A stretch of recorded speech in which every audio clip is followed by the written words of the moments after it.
አሰላሙ አለይኩም ወረህመቱላሂ ወበረካቱ። ውድና የተከበራችሁ ቤተሰቦቼ በያላችሁበት ሰላም፣ ደስታ፣ ጤና መትረፍን እመኝላችኋለሁ።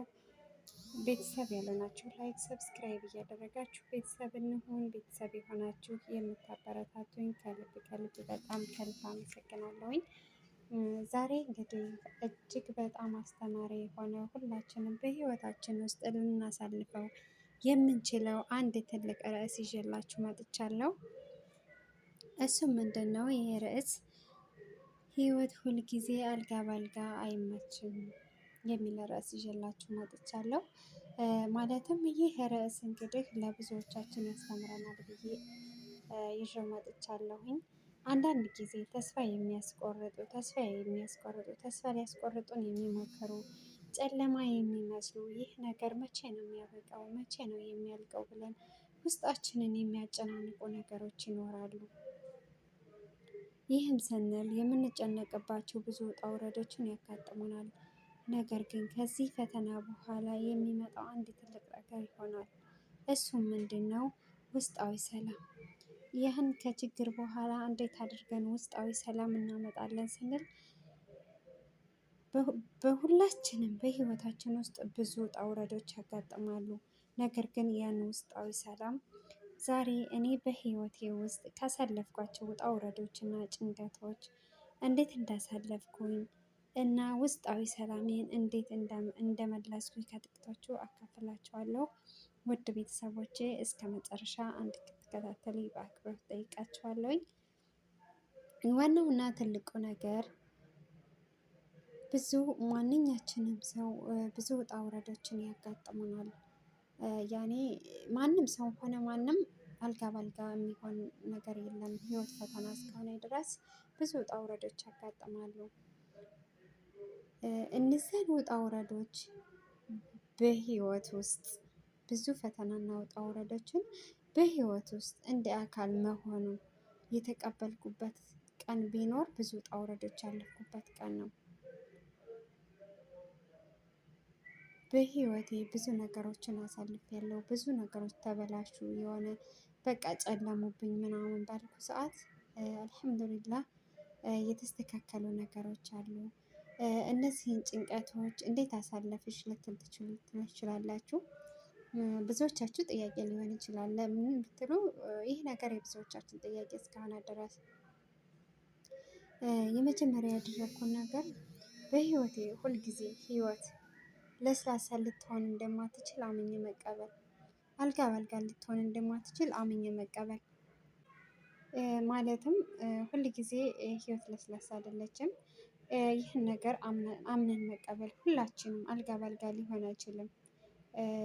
ማንኛቸውም ጋር ሊያጋጥመን የሚችለን ስለሆነ ፈተና ሲመጣ ለምን እኔስ እንዴት ለምን ደከምኩኝ በቃ የሆነ ነገር ከማናደድ ይልቅ ለበጎ ነው ብለን ራሳችንን ማጽናናት።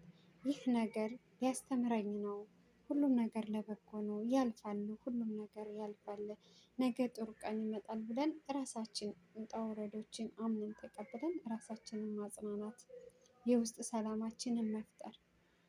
አንዳንድ ጊዜ የሰዎችን አስተያየት መተው። በህይወታችሁ ውስጥ ብዙ ሰዎች የተለያዩ አስተያየቶች ሊሰጧችሁ ይችላሉ።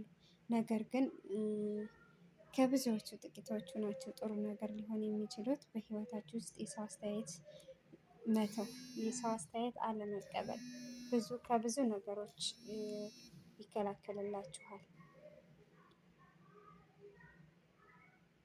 ሰዎች ብዙ ጊዜ ከተወሰኑት ፐርሰንት ግማሽ ፐርሰንት የሚሆን ነው ለሰው ጥሩ ነገር እንትን ሊላችሁ የሚችለው ማለት ነው። አንዳንድ ጊዜ ደግሞ ሰዎች እንግዲህ ያው የሁላችንም ሰው ነን እና የሁላችንም አስተሳሰብ ይለያያል። አሉባልታ ወሬዎችን መተው፣ ወሬ መቀነስ፣ የራስን የአእምሮ ሰላም ራስ መፈለግ። በቃ ራሴን ሀሳቤንና አላማዬ እንዴት ነው ብሎ የራስን እውነታ ለመፈለግ አሉባልታ ወሬዎችን እና እንትን ያሉ ቦታዎችን መተው። አንዳንድ ጊዜ ደግሞ ለብዙ ውጣ ውረዶች ፈተና እና ምክንያት ይኖሩታል። ያን ጊዜ እራሳችንን በይቅርታ ማለፍ ጥፋትም ሊሆን ላይሆን ይችላል። ነገር ግን ነገሮችን በይቅርታ ስናልፍ የራሳችን ውስጣዊ ሰላም ያጋጥመናል። ምሳሌ በአጋጣሚ መንገድ ላይ እንኳን የሆነ ነገር ተጋጭታችሁ ይቅርታ ስትሉ ምን አይነት ውስጣዊ ሰላም ይሰማችኋል? የይቅርታ ለእናንተ በውስጣችሁ ትልቅ እርካታና ሰላምም አለው። ይቅርታም ላላችሁት ሰው ክብር ነው። አያችሁት? እና ብዙ ውጣ ውረዶችን መተው፣ በይቅርታ ማለፍ ነገሮችን ለራስ ሰላም ሲባል ለሰው አይደለም። ይቅርታ አንዳንድ ጊዜ ለራስ ሰላም እንጂ ለሰው ተብሎ አይደለም። ትልቅ ውስጣዊ ሰላሞች እና እረፍቶች ይኖራሉ። እነሱም እና እንግዲህ አብዛኛውን ብዙ ጊዜ ሊያጋጥም የሚችል ነገር ነው። ነገር ግን ለራስ ሰላምና እረፍት ሲባል ባለን ነገር ራሳችንን ፈጣሪ ማመስገን፣ ራሳችንን ማመስገን ፈጣሪን ትንሽ ነገር ይሆናል ባለን ፈጣሪ ማመስገን፣ ባለን መረጋጋት፣ አእምሯችንን ማደስ። በቃ አእምሮ የሚያስጨንቁ ነገሮችን አሉባልታ ወሬዎችን ዝም ብሎ ወሬ ምናምን መተው። የዛሬ መልእክቴ አእምሯችን ምንም ይሁን ምንም እረፍት ያስፈልጋል። በፈተና ወይም እረፍት ሰላም የሚሰጡ ነገሮችን መከታተልና አእምሯችንን ማደስ እላችኋለሁ። ውድ ቤተሰቦቼ ከጨለማ በኋላ ቪዲዮ ውስጣዊ ሰላምን እንዴት አድርገን እናመጣለን? በህይወታችሁ ውስጥ ከባድ ፈተና ያጋጠማችሁ ይህ ቪዲዮ ለብዙ ያንን ውጣ ውረድ እንዴት ሳላችሁ ሼር ላይክ በማድረግ ተባበሩኝ እላችኋለሁ። ውጣ ውረዱን እንዴት ፈተናውን እንዴት ሳላችሁ ብታደርጉልኝ ውስጣዊ ሰላማችሁንስ እንዴት ቀጣይ ቪዲዮ እንገናኝ። ውድ እና የተከበራችሁ ቤተሰቦች እስኪ እናንተስ ምን ትሉኛላችሁ? እስኪ በኮሜንት አሳውቁኝ። እናንተ ሁላችንም በህይወታችን ውስጥ ብዙ ነገሮች ሊያጋጥሙ ይችላሉ እና እናንተስ በኮሜንት አሳውቁኝ እስኪ። የራሳችንን ውስጣዊ ሰላም ለማግኘት ህይወት ሁልጊዜ ባልጋ አትሆንም እና እንዴት ማድረግ እንችላለን አላችሁ?